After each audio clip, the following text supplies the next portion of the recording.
Bismillahirrahmanirrahim. Alhamdulillah, bersyukur kita pada Allah, hari ini kita bisa kembali belajar dengan Bapak dalam pelajaran pendidikan agama Islam. Mungkin hari ini adalah hari terakhir ya, di minggu terakhir belajar pendidikan agama Islam. Karena tanggal 30 November itu sudah mulai pelaksanaan penilaian akhir semester 1.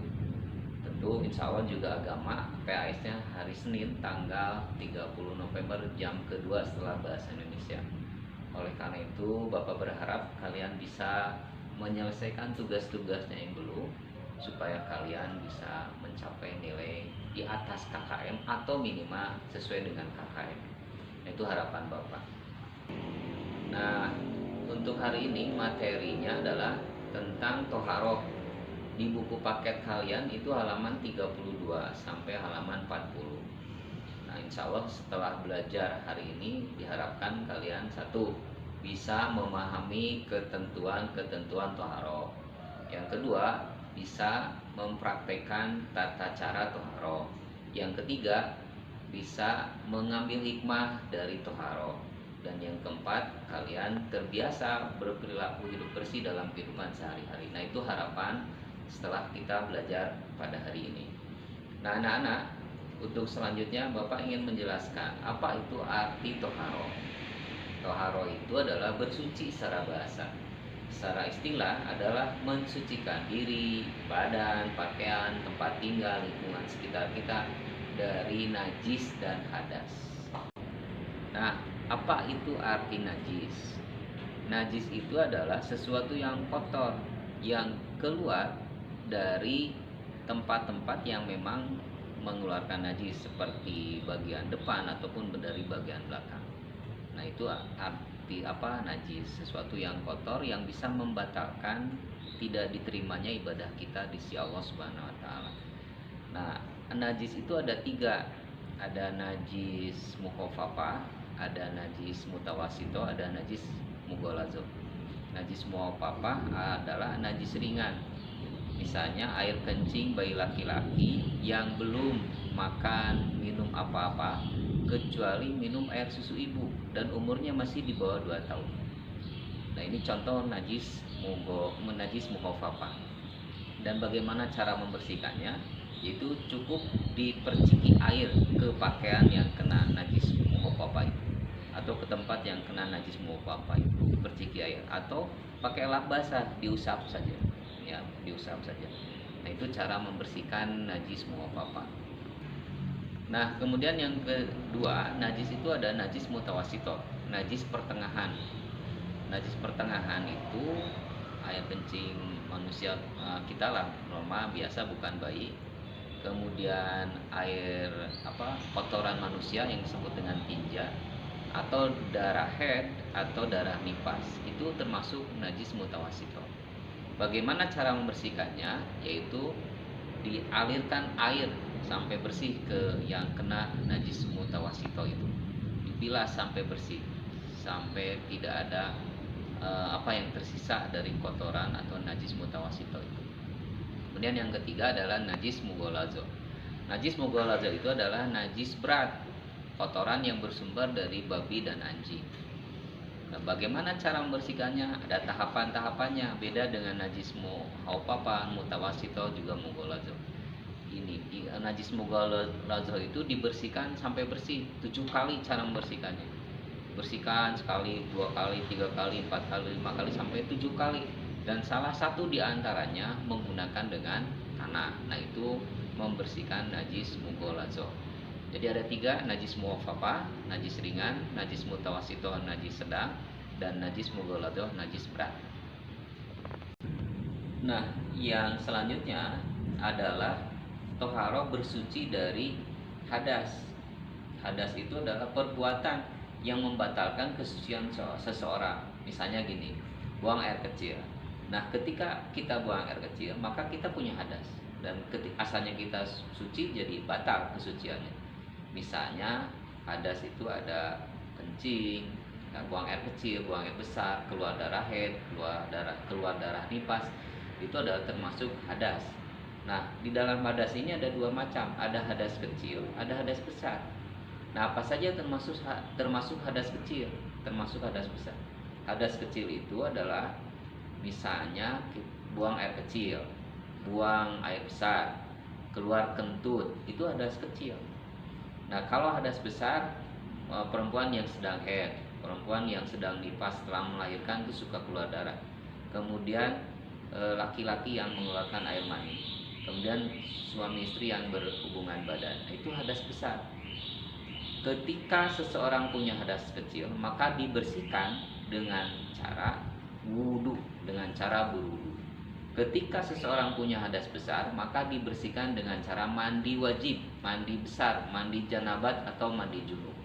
Nah, kalau kedua-duanya tidak bisa, ketika wudhu mau dilaksanakan tidak bisa wudhu, kemudian ketika mau mandi besar tidak bisa mandi besar, maka boleh diganti dengan tata cara tayamum. Nah, bagaimana tata cara tayamum, bagaimana tata cara mandi wajib, bagaimana tata cara mandi besar, itu nanti diajarkan di video selanjutnya. Nah, sebelum ke sana, tadi kalau tidak bisa wudhu, tidak bisa mandi wajib, maka ganti dengan tayamum. Tayamum itu ada 3 syarat. 1, jika tidak ada air. 2, jika sedang sakit ketika kita sedang di perjalanan. Nah, itu syarat-syarat kita boleh tayamum. Nah, alhamdulillah tadi Bapak sudah menjelaskan tentang berwudu, ya, tata cara berwudu. Nah, wudu itu sekali lagi membersihkan diri kita dari hadas kecil. Misalnya buang air kecil, buang air besar, ataupun keluar kentut, itu merupakan hadas kecil. Ketika kita mau sholat, maka harus berwudu. Dan selanjutnya, sekarang Bapak ingin menjelaskan bagaimana tata cara mandi wajib atau mandi janabat atau mandi junub atau mandi besar. Nah, kenapa kita melakukan mandi besar? Karena kita punya hadas besar. Nah, apa hadas besar itu? Contohnya perempuan yang sedang haid, perempuan yang sedang nifas. Beres dari haidnya, beres dari nifasnya, kalau mau salat maka wajib mandi dulu. Mandinya seluruh tubuhnya kena air. Atau yang laki-laki mengeluarkan air mani, atau suami istri yang setelah berhubungan badan. Ketika mau salat maka wajib mandi besar. Nah, apa yang harus dilakukan ketika mandi besar? Maka urutannya yang pertama adalah 1, cuci kedua tangan sambil membaca Bismillahirrahmanirrahim. Anggap ini air ngalir dari keran, ya. Sambil baca Bismillahirrahmanirrahim, cuci kedua tangan.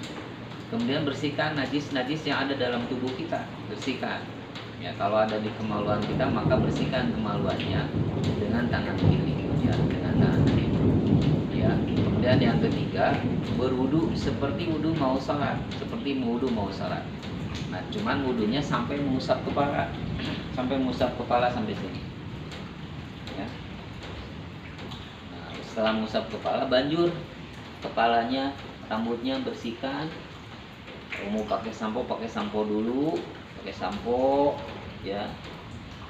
Nanti setelah pakai sampo, bersihkan lagi. Ini air dari keran misalnya ngalir gitu. Bersihkan, ya.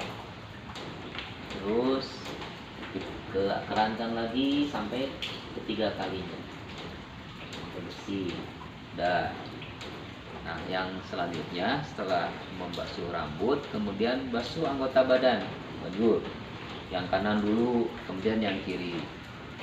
Ada sabun, pakai sabun, bersihkan badannya pakai sabun. Banjur lagi bagian yang kanan dulu, kemudian yang kiri. Dan yang terakhir anak-anak, mandi wajib itu ditutup dengan mencuci kedua kaki. Ya, kaki kanan dibersihkan sampai bersih, kaki kiri dibersihkan. Dan setelah itu selesai mandi wajibnya. Ucapkan alhamdulillahirabbil alamin. Nah, bagian yang terakhir adalah tayamum, toharoh, mencucikan diri dengan cara tayamum. Nah, tayamum itu kita lakukan ketika kita tidak bisa berwudu, tidak bisa melakukan mandi besar. Nah, kenapa sebabnya kita tidak bisa wudu, tidak bisa mandi besar? Ada syaratnya, kita boleh tayamum. Itu ada 3 syarat. Yang pertama, jika tidak ada air, sudah mencari air kemana-mana, mau wudhu susah, ya airnya nggak ada, maka boleh ganti dengan tayamum. Yang kedua, jika sedang sakit, yang sakitnya juga tidak boleh kena air. Dan yang ketiga, ketika kita sedang dalam perjalanan, Nah, itu syarat atau sebab-sebab boleh kita tayamum. Nah, bagaimana cara tayamum? Sungguh sangat mudah tayamum itu. Saya ingin praktekkan tata cara tayamum. Misalnya kita ada di kendaraan atau mungkin di ruangan kelas atau di masjid, pokoknya di mana saja. Ketika kita mau sholat, ketika mau sholat maka kita kan harus membersihkan diri dulu. Nah, tidak bisa wudhu, tidak bisa mandi wajib, maka lakukan dengan tayamum. Cara tayamumnya seperti ini: tempelkan kedua tangan kita ke dinding tembok atau ke kaca atau ke meja, ke kursi atau kemana saja yang diyakini ada debu, sambil baca bismillah, bismillahirrahmanirrahim, ya. Kemudian tiup, kemudian usapkan ke wajah. Mohon maaf kacamatanya, usapkan ke wajah, ya. Usapkan ke wajah sampai rata wajah kita kena dengan tangan kita. Kemudian usap bagian atas tangan kanan kita dengan tangan kiri, ya. Kemudian tangan kiri dengan tangan kanan. Selesai tayamum. Saya ulangi lagi, bismillahirrahmanirrahim, ya. Tempelkan ke dinding tembok, kaca, meja dan yang lainnya. Kemudian tiup, usap wajah, kemudian usap tangan kanan dengan tangan kiri dengan tangan kanan. Selesai. Lakukan hanya sekali-sekali, ya, tidak 2 kali, tidak 3 kali, cukup 1 kali. Nah, itulah tata cara tayamum anak-anak yang bisa kita praktekkan dalam kehidupan sehari-hari.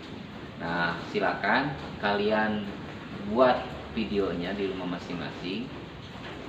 Videokan ketika kalian berwudu, videokan ketika kalian tayamum, videokan kalian dengan menyebutkan tata cara mandi wajib. Jadi videonya yang tata cara mandi wajib disebutkan, kayak Bapak tadi 1, ini 2, ini sampai selesai. Nah, itu tugas kalian di rumah. Sebagai tugas di minggu terakhir ini, kalian membuat video tata cara tayamum, tata cara wudhu, dan menyebutkan urutan mandi wajib seperti yang diajarkan oleh Bapak tadi. Terima kasih. Semoga bermanfaat materi hari ini, dan Bapak pesan jaga selalu kesehatan, tetap di rumah, selalu pakai masker kalau keluar rumah, dan cuci tangan sebelum makan dan minum. Bapak doakan semoga kalian sehat selalu dan tetap berada dalam lindungan Allah Subhanahu wa taala. Assalamualaikum warahmatullahi wabarakatuh. Ya, bismillahirrahmanirrahim. Sekarang kita akan mencoba mempraktekkan bagaimana cara berwudu. Nah, anak-anak perhatikan, cara berwudu itu yang pertama mengucapkan bismillahirrahmanirrahim. Nah, sambil mencuci tangan sampai pergelangan tangan, ya. Yang kiri juga sama. Nah, itu cara yang pertama, cuci tangan sampai pergelangan tangan 3 kali. 1, 2, 3. Yang kukunya panjang, masukkan air ke dalam kuku. Sekarang yang kiri, 1, 2, 3. Ini anggap air ngalir di atas keran, ya. Itu seperti itu. Kemudian yang kedua, berkumur-kumur. Masukkan air ke mulut, kumur-kumur, buang ke sebelah kiri. 1, masukkan lagi. 2, 3. Itu berkumur-kumur. Yang ketiga, menghirup air ke hidung. Keluarkan dengan tangan kiri. 1,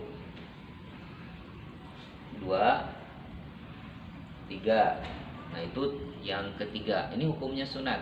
Nah, sekarang mulai yang wajib, mencuci muka. Mohon maaf, saya buka kacamatanya dulu, ya. Yang keempat, cuci muka. Ambil air, kewajahkan sampai bersih, rata, muka kita kena air, ya. 2, kemudian 3 kali bersihkan. Nah, itu yang keempat, cuci muka. Yang kelima, cuci tangan sampai siku. Bawa, angkat sikunya. Ini anggap airnya ngalir dari keran. 1, 2, 3. Yang kiri cuci sama tangan kanan. 1, 2, 3. Nah, cuci tangan sampai siku. Kanan dulu baru kiri, nggak boleh kanan kiri, nggak boleh kanan kiri, nggak boleh. Kemudian yang ke-6, ya, ngambil air buang airnya, bawa dari depan, usap kepala dan telinga sekaligus. Bawa dari depan ke belakang, bawa lagi ke depan. Nah, telunjuk masuk, ibu jari usap daun telinga. Nah, cukup 1 kali mengusap kepalanya. Dan yang terakhir adalah mencuci kaki. Nah, ini air ngalir pakai keran, air keran. Bawa dari jari-jari kaki, bawa ke atas mata kaki, bawa lagi ke bawah. 1, 2, 3. Ya. Sekarang kaki kiri. Bajur pakai air keran. 1, 2, ya, 3. Nah, itu cara mencuci kaki sampai mata kaki. Kemudian menghadap kiblat, baca syahadat, asyhadu alla ilaha illallah wahdahu la syarikalah wa asyhadu anna muhammadan abduhu wa rasuluh. Kalau kalian tahu artinya adalah aku bersaksi tidak ada Tuhan selain Allah yang Maha Esa, tidak ada sekutu baginya, dan aku bersaksi bahwa Muhammad itu adalah hamba dan utusan Allah. Nah, sampai di sana tata cara berwudu yang insya Allah dicontohkan oleh Rasulullah SAW. Semoga tata cara wudu ini bisa kalian praktekkan nanti di rumahnya masing-masing ketika mau melaksanakan ibadah sholat.